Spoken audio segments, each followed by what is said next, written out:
Hi, I'm Sophia. This is Sophia Reviews. I review movies so you don't have to.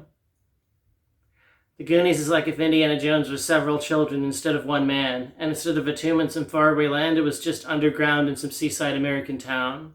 This is one of the films of my childhood that I could never get tired of, which is a theme I've been exploring recently with my reviews.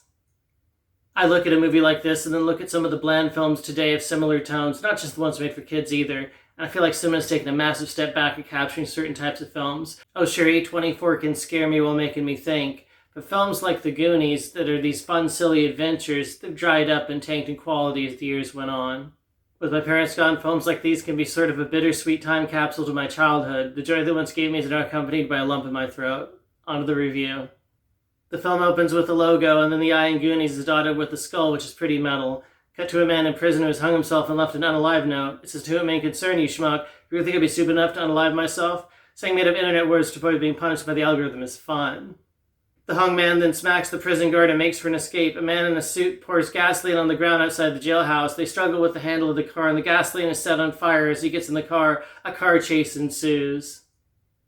A teenage girl plays some Madonna-sounding 80s white girl pop as they practice cheerleading with their squad while the football team for the high school practices in the background. We see Data played by Ki Hui Kwan with silly inventions, and this kid was so cool when I was a kid I wanted to be him, gender aside. The crooks finally lose the cops while driving through a four-wheel drive beach race. Cut to the neighborhood of nice houses. We see Mikey played by Shane Austen and Brad played by Josh Brolin talking a bit of smack. Mouth played by Corey Feldman rolls up, and he is the Fonz. He is literally that cool. He says it's the last Goonie weekend together. We gotta be going out in style. Then we see Chunk played by Jeff Cohen. The other Goonies are fat phobic and make him do a problematic dance known as the Truffle Shuffle before he's allowed in. Chunk is a little bit chubby, but the script writes him like he is a 500-pound man. He claims Michael Jackson's sister came over to his house. I don't know why he claims this. Part of the script is realistic kid banter and that it falls apart immediately under scrutiny. They knock the penis off a statue, and this is some secondhand embarrassment. I would not want to knock the penis off a statue. Better them than me. Mouth is a purple rain graphic tee. I wish I was as cool as Mouth. The kids go up to the attic, and it's a treasure trove. Mikey finds a map to a pirate treasure. He says his dad told him a pirate named One-Eyed Willie got trapped in a cave. One-Eyed Willie dug tunnels to the cave with his men and then ended up killing all his men after hiding his treasure. Chunk says he doesn't want to go on any more crazy Goonie adventures. Maybe because they keep making him do a degrading dance known as the Truffle Shuffle. And that's probably it. It has to be it. That'd be it for me. I'd be like, no. I don't want to do the Truffle Shuffle. It's degrading and fat phobic, and you need to leave me alone about my weight. Get off my back. Just let me live, alright? Just let me be. Let me be Chunk. And what's with the name? Chunk is not on my birth certificate. My mother did not name me Chunk. That's what I would say. They tie Brad to a chair because 16-year-olds are basically adults and not to be trusted. They ride off their bikes in an authentic 80s, not a retro 80s kind of way. They find a spooky cabin on a hill by the ocean and make their way inside. They get kidnapped by Jake and Mama Fratelli. Mouth starts trying to order like he's in a fancy Italian restaurant. Mama Fratelli pulls out a switchblade and says she only serves tongue. She serves brown water, and they are grossed out. The only way I'm drinking brown water is if it's coffee. They journey further and see the start of a tunnel. Data sees a printing machine printing counterfeit money. Think of all the Hot Pockets and Capri Sun juice packs you could buy with that thing. All the Game Genies and Sonic and Knuckles with the lock-on technology. All the Nintendo Power and Electronic Game Monthly magazines. Just think of how many VHS tapes of the Super Mario Super Show, or CDs of music by The Prodigy, or the President of the United States of America. Hard to even fathom how many packets of Kool-Aid or boxes of corn dogs one could possibly procure of this thing. Yes, I know the film is from the 80s, my brain stopped working in the mid-90s, so you get these references and you will like them.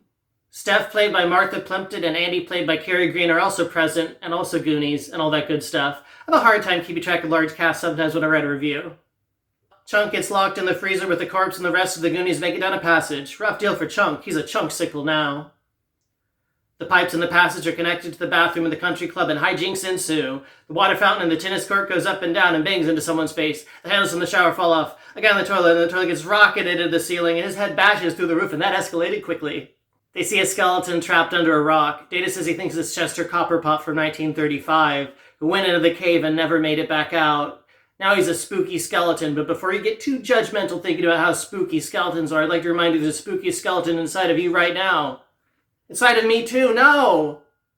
Mikey says we can't be too sure if it's Chester Copperpot, and Data says I know it's him. Mikey checks his wallet and says, "It's Chester Copperpot." Data says, "See, I told you." They trigger a boulder trap and boulders fall down from the ceiling one by one. They move a rock and hundreds of bats fly past them.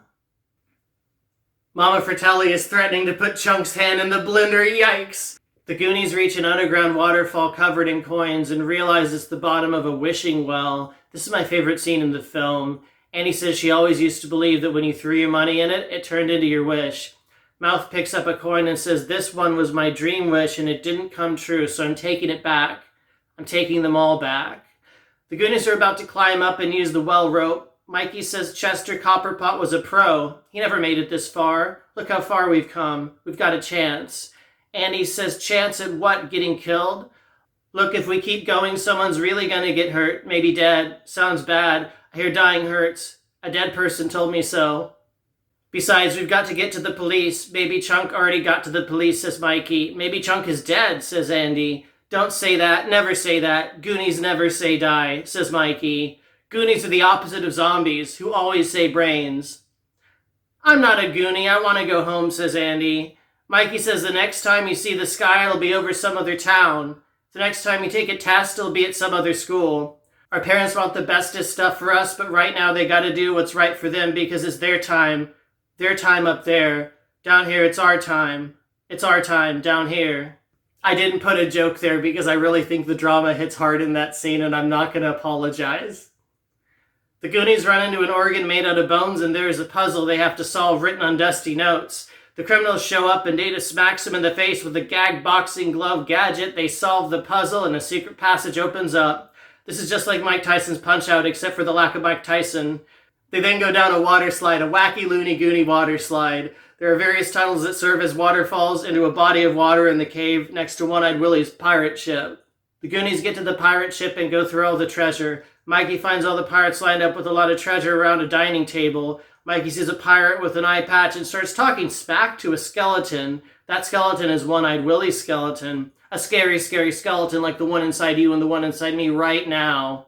Then Mikey tells One-Eyed Willie that they have a lot in common. That One-Eyed Willie's the first Goonie. And then in a Hollywood first, the movie ends with a big action scene that the good guys win and the bad guys lose.